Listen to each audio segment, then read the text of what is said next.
Let's go. This is Amara. She is one of the biggest creators in the UK right now and creative director of eyewear brand Hills. She's well known for her iconic style and magnetic charisma. And in this episode, we go deep into how she thinks about fashion, advice for growing on socials, life as a creative director, and more. Amara, I'm so happy to have you on the Cernucci Podcast. It's been such a while since we caught up. I know, years and years and years. So it's great that we get to catch up like this. Yeah. I think a great place to start would be your creator journey and what inspired you to get started. Honestly, kind of all over the place. I was actually going to go into music. So that was like my childhood dream, to be a singer. And I must admit, Filippo told me that before the episode really? as well. That But you is used to be a so singer. No, I didn't. I wouldn't title myself as a singer, but I went to music uni. I was always doing music at school and I loved to sing. And then when I went to music uni, I just found myself talking more than I would sing. I just had the worst stage fright. So I'd get on stage and I just start stalling, and just talk, make some jokes, anything to just not have to sing. And I just realized being in that environment of people that are so first on stage, first to kind of be seen and heard, I just realized that's just not me. And I had a little detour in my life of shit, what am I gonna do now? Because I felt a bit lost. And this was in 2020, so I dropped out of uni, and that's when I called Iman, who was our mutual friend. I'm sure a lot of viewers probably know who he is as well.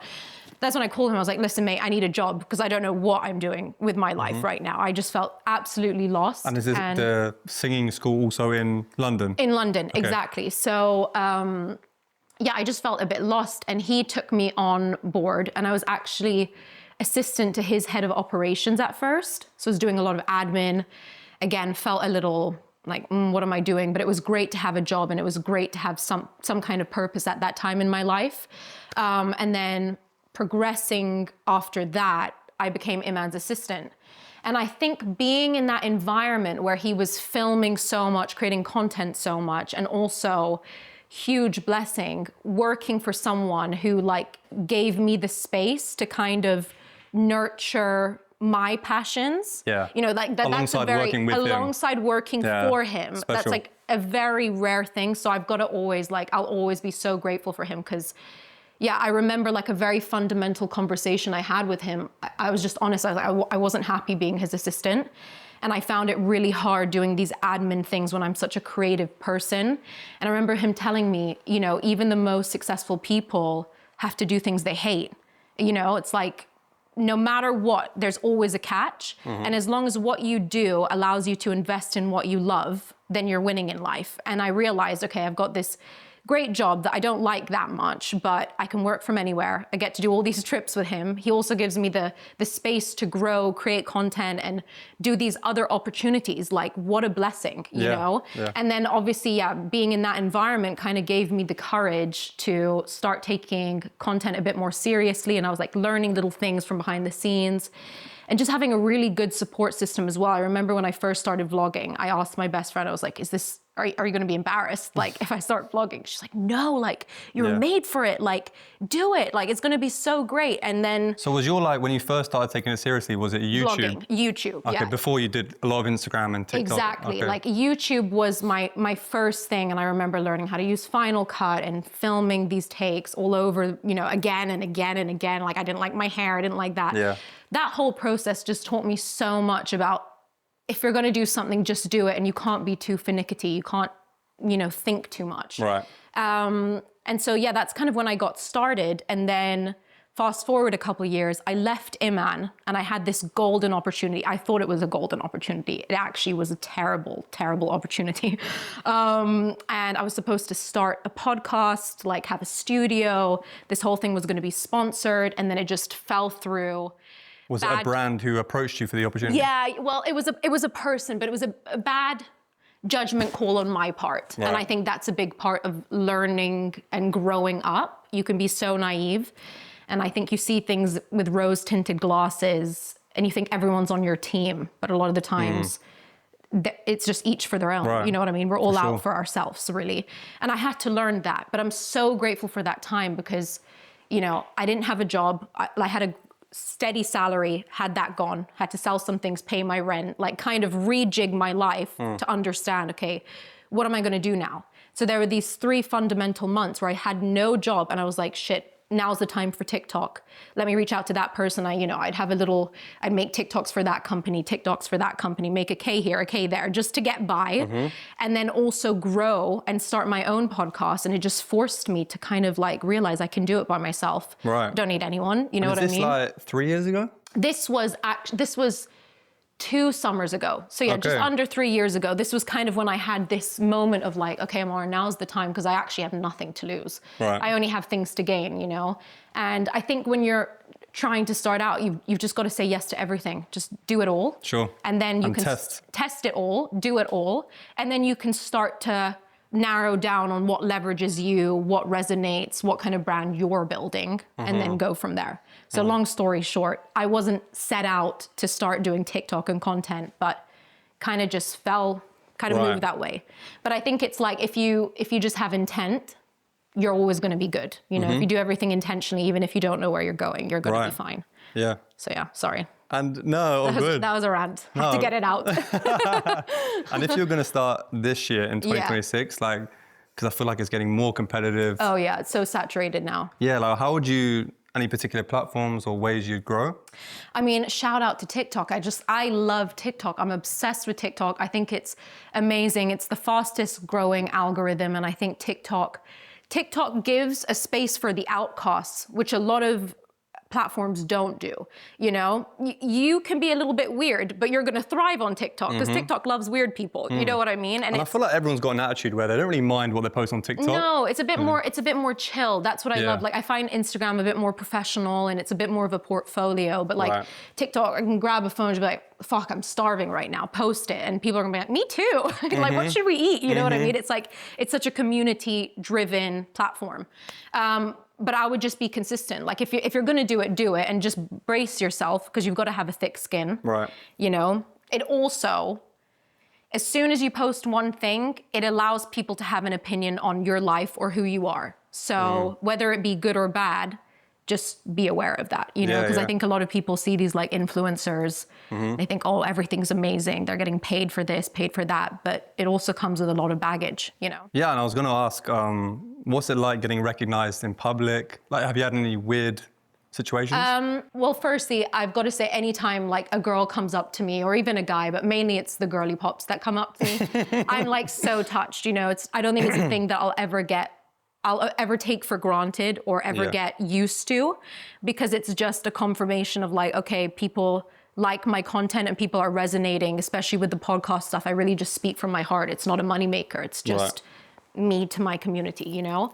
So it's always nice to know that that's paying off. I've had some weird instances, some like stalker situations, some just turning up at my door, some commenting my address online, like weird stuff. But again, that's part of the package. You're gonna have weirdos as well as like the amazing fans and community, you know? Yeah. So it just is what it is. Sure. And do you ever feel pressure to like always be posting bangers, staying relevant for every post, or? I definitely do. And I know like my management don't like it when I go ghost for a week. And I know my community doesn't like it either because it's so sweet. I'll get messages like, are you okay? Like you haven't posted in a week. What is your cadence, like every day?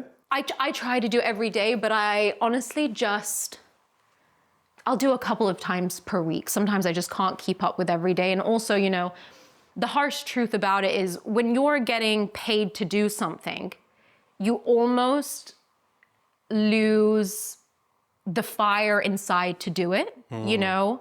So when you're getting paid to post versus not getting paid to post, you kind of have more energy, you know, because you're searching for something, but then you're getting paid to post this.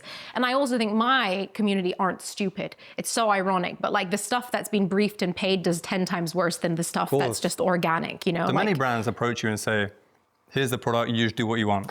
A couple do. I think that's the best way to do it. A couple do, and I honestly think that is the best way because you're really paying an influencer to market your product, but you can't have them market it in a way that's not authentic to them because everything they do has to be authentic to them, you know? So it's quite interesting. But yeah, my cadence is obviously, if there's a timeline, a deadline, I get it done, I get it posted. And then some weeks I have more energy and I just feel more connected and I want to talk. And sometimes I'm not, you know. Of course. And I might be traveling and I want to be private and or I might be with my family at home. And I think it's so important to cherish those moments and not get lost in the sauce, you know. And do you find it hard to balance like how much private stuff you show? Or do you think... I think I always used to find it so funny when people are like, oh, I never post in real time. I'm like, oh, relax, you know, it's not that deep. But like, I get it now, you know, you shouldn't there's just certain things like I won't post in real time.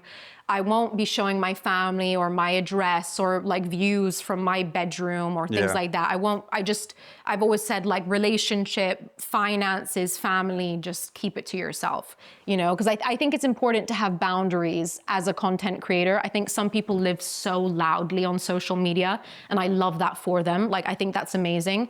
But for me personally, like, it's not the life that I want to lead. And I think having boundaries between me and what I post and my audience is better for my future, my family life, all that kind of stuff. Like, you have to think 5 years ahead always, you know? Yeah. And I used to not be like that. And I think that bit me in the ass sometimes, you know? So it's just something that I learned. And with all the short form, the vlogs, the podcast, supporting Iman, do you have like a team behind you who help you create content? So I actually do like mainly the filming, editing all myself. I recently got a YouTube editor, which has saved me because I think I'm now at the point where before I used to be stingy with those investments and think, oh, if I can do it myself, I'm just going to do it myself. But actually it's just so much work. And then I don't have the energy that I think like you get to a point where it's time to start investing in people that can help you. Right. And then in the long run, it actually pays 10 times over. You know what I mean? Because it just is so helpful. Sure. So I recently got a YouTube editor. I do have a videographer anytime that I need like something a bit more professionally filmed. But for the most part, it's just me and my iPhone together forever. And you see yourself as a creator in London long term? I think so. I mean, London's home and I love London. So I don't think I'll ever, no matter how far I go, I don't think I'll ever stop wanting to come back to London, you know, but I do know there's like amazing opportunities worldwide and what a blessing it is to like be able to travel and do those. Some people don't even get to leave their country, you know? So I'm like, if the opportunity comes, I'm going to take it. But if not, I'm also like happy. Grass is green where you water it. That's what I tell myself, you know? And I love the quote that you said your mum told you when you were younger. Which is, you'll know when you need to jump. Oh yeah, that's like, that is just something I tell myself all the time. I was gonna say, so do you reference that a lot in your life? Always. I think it's so cliche, but like growing up, everyone just tells you to be yourself. You know what I mean? You can't really like conceptualize what does that even mean? But it's like, if you don't agree with something, don't do it. If something doesn't resonate, don't do it. If you know you're just so sure and you believe in yourself, do it. If you love someone, tell them. It's like all these kinds of things. Yeah. If you are just yourself, you will just go far and you'll also know when it's time to jump. Obviously, I believe in God a lot. So I believe in myself and I believe in God and I feel like I have a good connection with my gut. So if I know, I know. I go jump. So one of those. Beautiful. Yeah. Oh, thank you. It's so nice. Yeah. And moving on to fashion, and a lot of the girls in the office absolutely love your style. Oh, bless them. So they help me with some questions. I love the girls in the office. I'm actually upset they're not here right now. Yeah, I know. See all you guys instead. We'll have to run it back. Yeah, we will. And they'll come through. We will. And how would you describe your personal style? Oh my God, I think I'm so eclectic. Like, I always will dress for my body type, and I think that's such a big deal. That's real game. That is real game, and I think I had to learn that from a young age because I would try wear some things that my girlfriends were wearing and just look dumpy. You know, just like it didn't sit right, didn't fit well. I'm quite short, you know, so I have to find things that accentuate my body and are flattering, and I think that's so important, but I'm always comfort over anything. If I feel like something's too tight or isn't sitting right, or if I just feel restricted, I don't feel confident, you know? And it's just one of those things. I think you can really put anything on if you just feel at one with the clothes, you know? So, yeah. And are there any like muses you reference or any particular figures who inspire your style? Melissa's wardrobe. I'm obsessed with her. She is just, I think if I had to narrow down what I would want my style to be and always like evolve into, it's cool, chic, elegant, I love that word, and sporty, you know? So it's kind of effortless, fits right, you can do a cartwheel in it and you're gonna be fine, you know? And I feel like Melissa's wardrobe, she's just so cool, and she always wears really nice tailored things, but then will like mix it up with some baggy pants, you know? And I love the like juxtaposition. I think that's so cool. So yeah, Melissa, love her. Anything she does goes, in my opinion. Okay. So yeah. And is there any item or items in your wardrobe that you'll never get rid of? I'm a really sentimental person, so I definitely have things like my grandpa's sweater I wouldn't get rid of, or like my dad's old jumpers I wouldn't get rid of. And do you wear them? I do. Nice. Sometimes, like I'll just like throw them over my shoulder with like a white t-shirt, and it's cool because they're not things you can find anymore, you know? Of course. And then, yeah, I love like leather jackets, and I obviously have like my favorite pair of jeans and favorite white t-shirt that I'll buy 10 of just because they fit me so well, you know? So it's like simple stuff. It's nothing crazy, to be honest. I completely hear you with the attention to like fit and comfort. It's key. Because I think if you prioritize that, you can do a few different styles, you know? Yeah. Whether it's more elegant, some streetwear stuff, but if it fits your proportions and you feel good in it, you're good. Yeah, you're gonna be good, you know? Yeah, for sure. For sure. And do you think taste is something you're born with or you learn? I'm gonna say learn, because some of the things I used to wear, I would just, I don't even have words, I'm speechless. It's just so bad, you know? So I do think as you grow up, you learn and you evolve and you kind of take a little bit from here, a little bit from there. Obviously, if you come from a very stylish family, you are a product of your environment, so you are gonna be influenced, but I don't think it's like a make or break. I think you can really learn and kind of evolve. Yeah. And has being a fashion creator made you enjoy fashion any less? Because you do have to do some stuff for work as well? I don't think so. If anything, I don't think I ever even set out to be a fashion content creator, you know? I just love fashion, so I'm always showcasing what I'm wearing. People like to know like my outfit of the days and things like that. So I actually think it's enhanced it, because now I'm paying more attention to, let me get this jacket. I know my audience will love it. I'll do a cute little video, or this brand has reached out and they want me to showcase this or that, and that's amazing. If anything, it's just expanded it for me. I pay more attention now to my fashion because of the audience that I have. And so like maybe my it's platform. Enhanced it. 1000%. 1000%. Yeah. And are you like super selective with the brands you work with? Yeah, very selective. Like if I don't like it, I'm not going to wear it, you know? And I think that's so important. I think going back to what I was saying earlier about how when you're first getting started, it's so important to say yes and just like do as much as you can, build up your portfolio.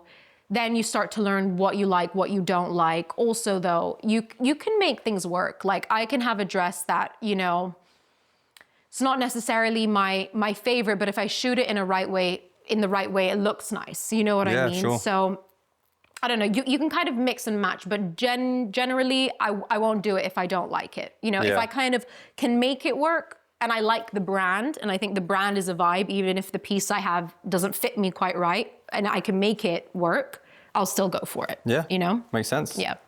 Makes sense. And moving on to heels. I feel bad that I'm not asking you questions back. It's fine. I have the urge to be like, what about you? Yeah, sure, whatever. It's all good. And you're the creative director of the eyewear brand Hills, right? Yes. And how did you get involved and what does that look like? Well, Hills has been, I feel like, years in the making, kind of. I don't want Iman to kill me for saying this, but obviously when I was working for Iman as his assistant, he had Gadzhi, which started off as like t-shirt streetwear with some of his quotes from like his YouTube and kind of like, you know, morals and values he lives by. Then we brought out the blue light blocker, which did so well because obviously targets his audience, finance, people that spend a lot of time on the computer. And back in the day, I used to say like, let's just do eyewear. Anyways, when I left Iman, that's when he started Hills and he brought me back. And yeah, Hills has been a work in progress. I think it's definitely challenged me in many, many ways. The whole creating an identity for your brand is such an interesting process. And it's so, you probably understand this yourself. You know what I mean? For sure. so many mistakes and like, actually you don't like that and you have to redo something. And it's such a work in progress, but I feel like we're at the point now where the identity has come forth a bit more and it's got its own kind of unique vibe. And it was also quite hard for me at first because the styles are unisex, but they feel a bit more manly.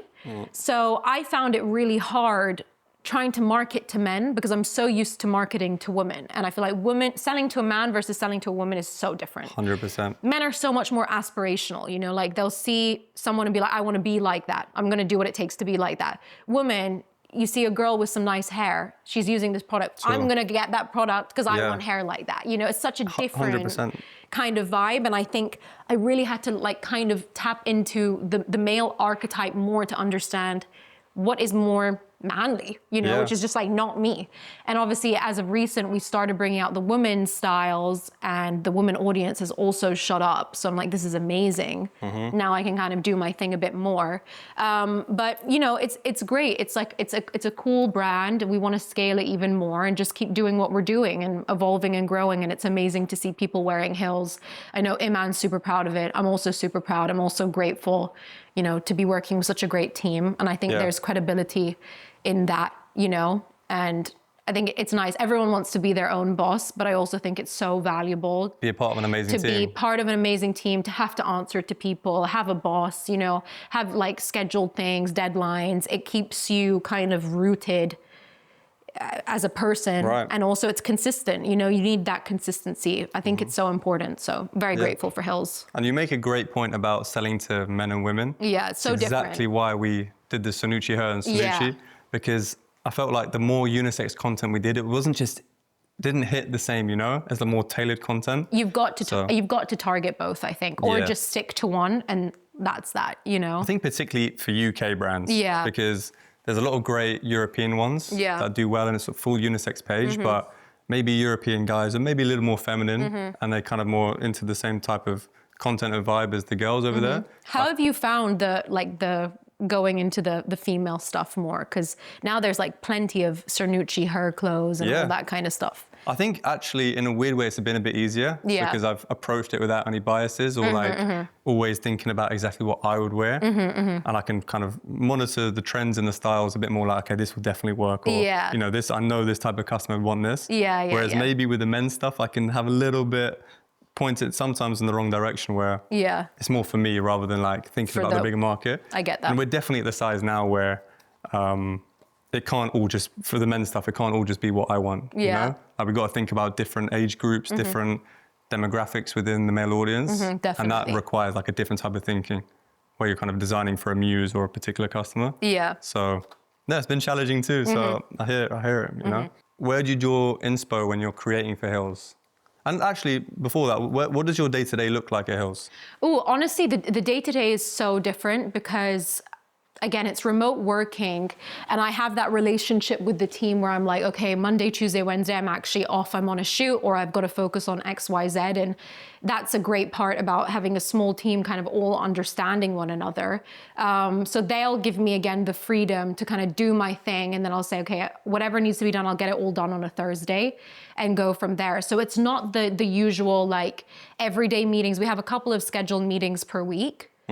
Those stick to the book. And then other than that, it's kind of 24/7. Like sometimes we'll message each other at like 9 p.m. being like, what do you think about this? What do you think about that? But again, it's the beauty of working with people that you'd actually be friends with. And you can have that open relationship with to just be like, today's not the day and today's the day, you know? So it's a bit different. But what's nice is I guess, you know, the content stuff in Hills, it's very cohesive.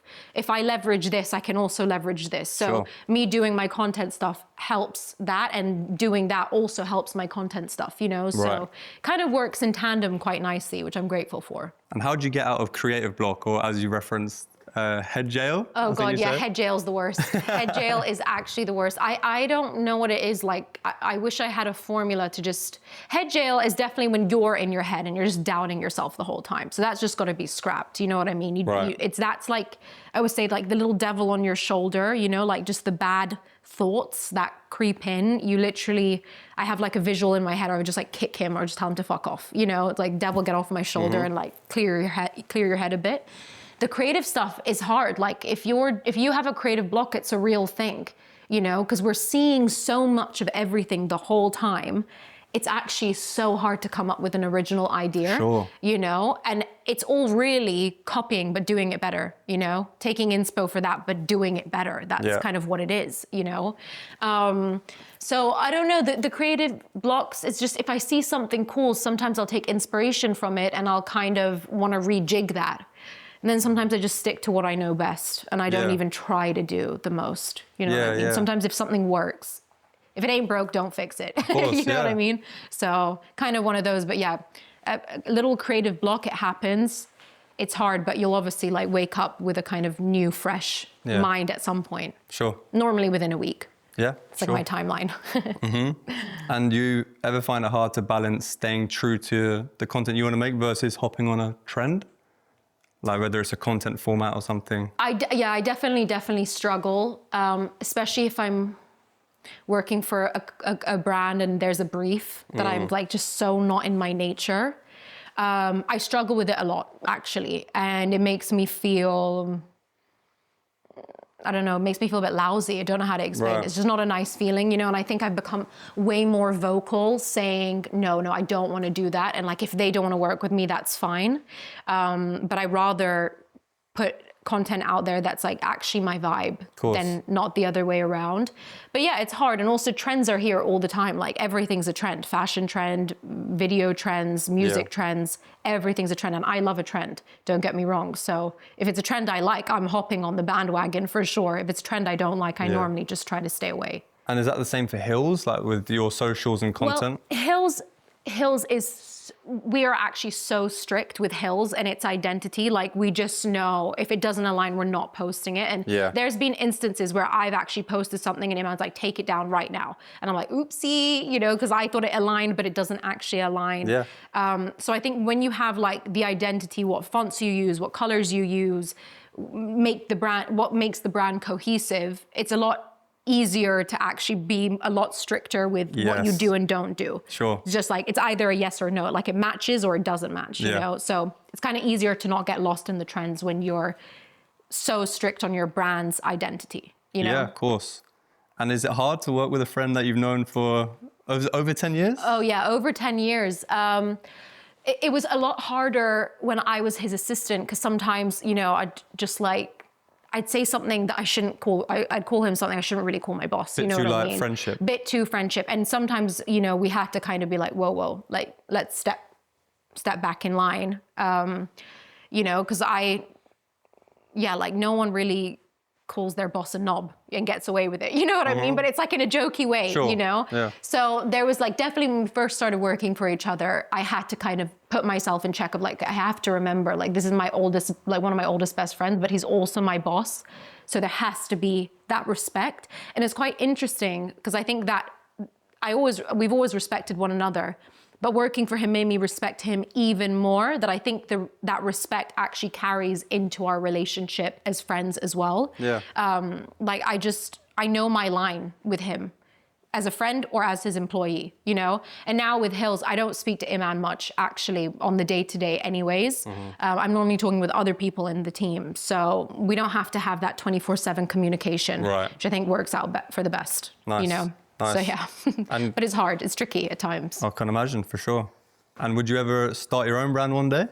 Absolutely, I would absolutely start my own brand. I'd love to get into the beauty space, and I would also love to get into the fashion space at one point. So, you know, I'm never gonna say no to something like that. So maybe at one point. Maybe go check out China and Korea as well, because the beauty scene there's insane, I think. Amazing, yeah. Yeah, because when we went with Abby, one of our friends, it was like, one of the most important things to do out there. Yeah. Like, they take it really serious. Yeah, they do. But yeah, there's no limits on that, so. And is there any particular experiences in your time during Hills which stand out, where it taught you something profound or you learned the most? Honestly, I think just communication, you know, I'm not gonna lie, sometimes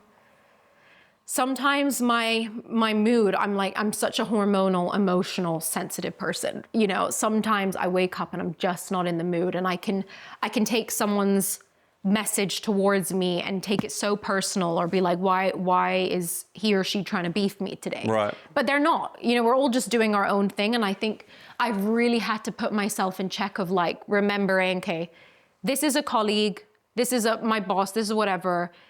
Like set a boundary and stick to that and don't let my feelings, my personal feelings get involved. I think that helped me. I learned that a lot in my first couple of years working for Iman, because also I was the only girl on the team for like a good 2 years. Yeah.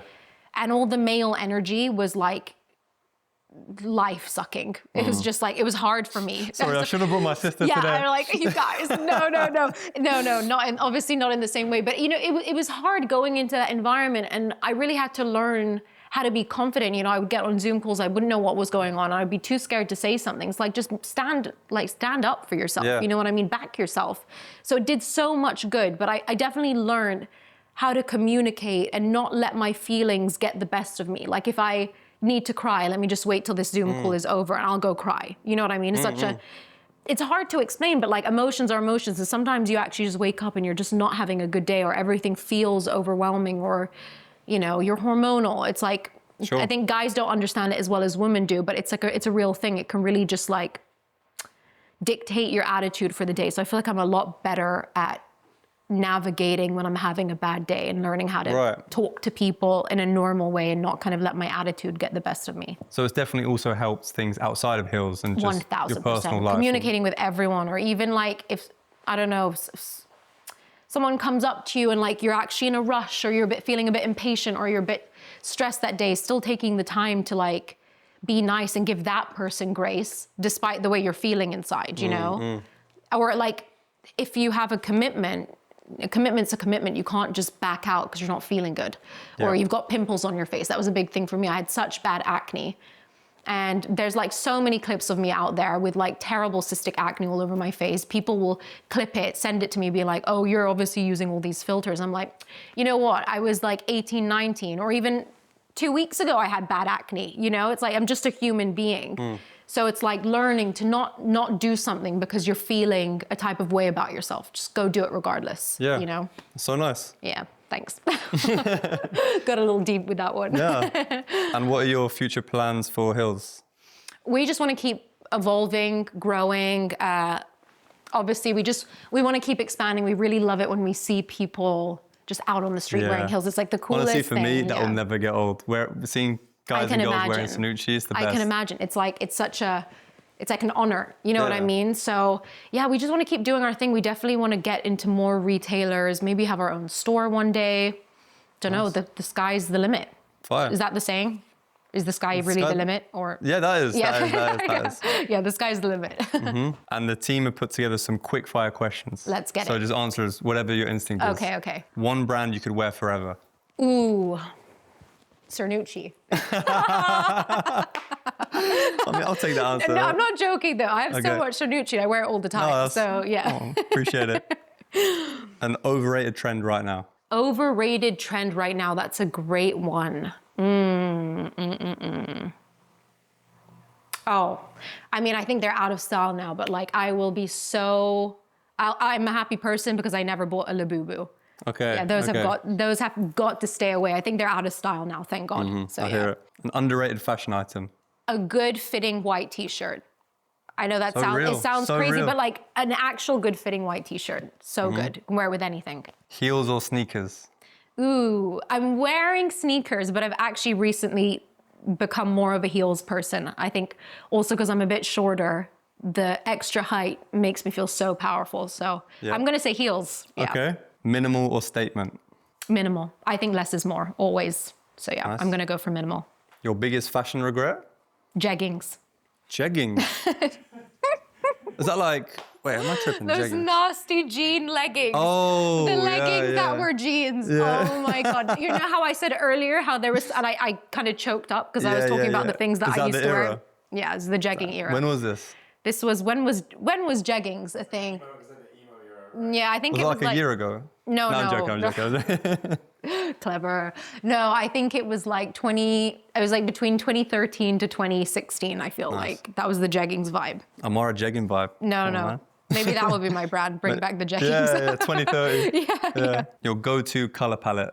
Ooh, oh my God, I'm so colorful. My wardrobe is I wear every single color, but I'm gonna say browns. I love brown. I love this this is brown. Yeah. But it has like a little maroony hue to it, right? Yeah, yeah. I'm gonna say browns and beiges. Like burgundy? Burgundy, brown, beige, camel colors. Nice. Love that, my fave. Tall, cool. I'm not that tall. And the team from the office have prepared a few questions for you. Okay. So Jess has asked, what is your favorite type of brand event? Do you go to many brand events? No. Yeah, I don't think I've seen you at many, to be fair. I went to Cernucci because I love you guys. I don't know what it is. I'm just not. People think it's so weird that I actually am quite a socially awkward person. I don't enjoy those things. I get I just get overstimulated. I only go if I really love the brand, or if it's like if it's a cool vibe. You know what I mean? But yeah. I normally just stay away. And I know it's bad because I should be networking more, but I just don't have it. No, I don't have it in me. I just don't want to. Sure. So that's what it is. It's just how it is. And do you have like in mind, I'm selfishly asking this, but for a brand event, what would excite you? Like maybe if the kind of parties and stuff don't really do it for you, is there any particular type of thing, if a brand did, you'd be like, yo, that's fire? Honestly, I loved one of the best brand trips, not that I've gone on many, but one of the best like kind of little brand thing I did was a one night stay in the countryside. And it was so well thought out. I was actually 2 nights. It was so well thought out. In the UK. Yeah, it was so well thought out in terms of like, there was an activity to wind down. There was a little sports activity too. It was just curated in a way to take really nice content of the products, but to also genuinely enjoy, and it was intimate. And I think that's the key. I get more overwhelmed when there's like 30 plus people. If it's like 10 to 15 people and you can really connect, I find that a lot easier to do because I love having conversations. I'll speak to anyone, but if there's too many people, I'm the last person that's going to go to a person and make a conversation. Sure. I will sit by myself looking like a weirdo any day. and could you bring a +1 as well? No, this one was not a +1, but I did know another influencer there. Okay. So they actually planned it out that there would be, each person had someone they know. So I think that's quite clever because then it's like 2s and 2s. It's a nice touch in it. It was such a nice group that I ended up bonding with everyone there. It was like amazing, So the key thing for you would be like a bit more of an intimate group. Yeah, rather than like intimate and connection, like an actual genuine good time. Instead of having it so brand focused, have it more experience focused that also kind of indirectly enhances the brand too. You know what I mean? So it makes sense. Like if you were to do a sports line, doing something sporty but chill would be amazing. I saw you just did a marathon actually. I didn't do a marathon. No. People keep like messaging me saying, "How was your marathon? I can't believe you ran a London marathon." What happened? Iman controlled my day for a life, and he made me post that story. In what world do I go like this to say, "Come on, pull up, G's," on my Instagram story? So it was like a prank? It was a prank, but he made me run a whole lap around Hyde Park. But he tricked me actually, because he did a company marathon years ago, and I was the only one that didn't do it.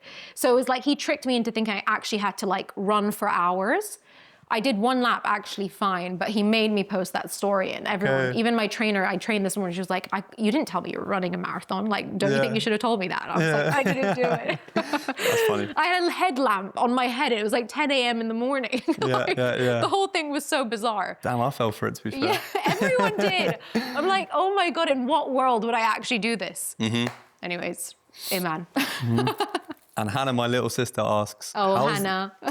She asks, how's the garlic and onion candle coming along? Oh, see, I've got to keep that one on the down low. Yeah. I'm working on it. A work in progress. It's a work in progress. I can't say much. And Molly asks, should we release culottes? Ooh, culottes. You can release them as long as you change the name of them. How would you rename them? Anything but culottes. Name it anything but a culotte. Okay, but you rate the style. I rate the style. I think the style is so nice, especially if you're wearing little kitten heels or a little heel and you have like your ankles showing. I think that's like so feminine and nice. If you've got nice ankles, show them, But the name culotte has got to go. It's nice just to get rebranded. Oh God, it's horrible. Cameron asks, do you have a preference on how guys dress? Yeah, definitely. What's your preference? I prefer...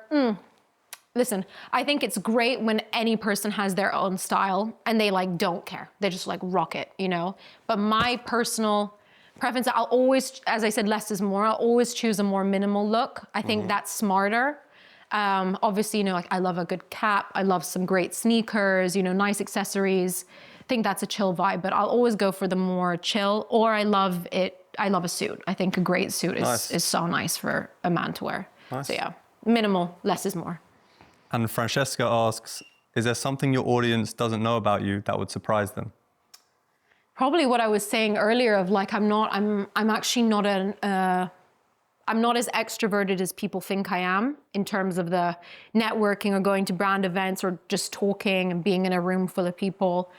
I'm actually more low key.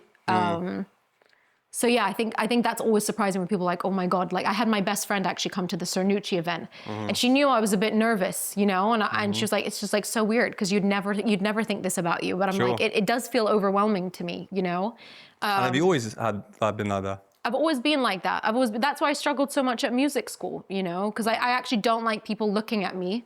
I feel more comfortable behind the scenes, like behind the screens, you know? So yeah, that's probably a surprising thing. Again, I love talking. I love connecting with people.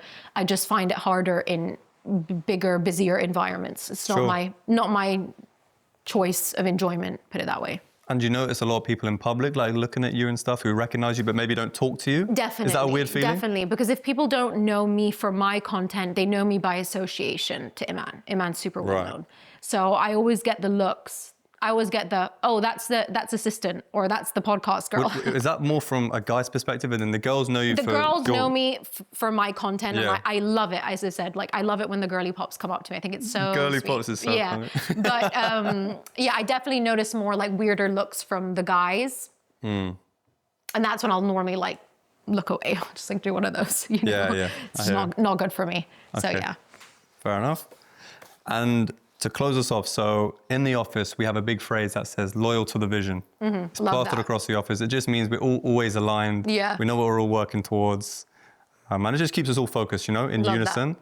And I wanted to ask you, do you have a vision? And like even whatever time frame you can imagine, or like what is your vision? I always say, I don't think I have like, sorry, my leg's going to sleep. Let me just shake it out really quickly. I don't think I don't have like I have multiple quotes that I say to myself. So one is when you know to jump, you'll jump. I always say I own the prize and like stay in your lane. That's like two things. It's like mantras I just say to myself that keep me grounded when I feel a bit overwhelmed, or where I'm listening to like, there's just a lot of noise around me, or comments or negative people attacking me or things like that. Just stay in your lane. I own the prize. Like even if the prize changes a little bit, because I think that happens when you're evolving and, you know, changes direction slightly, just gets a bit different. Sure. But it's just eye on the prize, and that's like eye on the goal of becoming a better version of yourself, more opportunities, more fruitful, more experienced, all that kind of stuff. Do you think far ahead?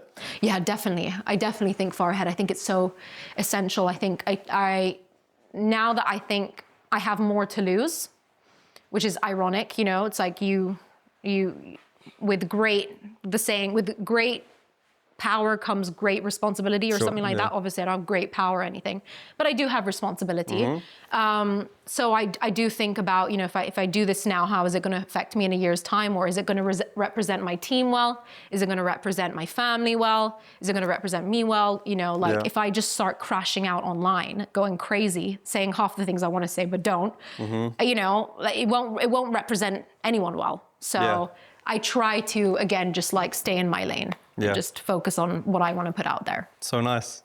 Thank you. I actually, because I'm actually quite new to this too. So this is one of the first recordings. So you're such an amazing guest. I appreciate Thank you so much for having me. on. I've had a great time. Yeah, same. It's been so nice. And maybe in a few episodes, we'll run it back at some point. Yes. As this podcast evolves and, you know, becomes more refined and whatnot. But really appreciate you. Thank you so much, Fred.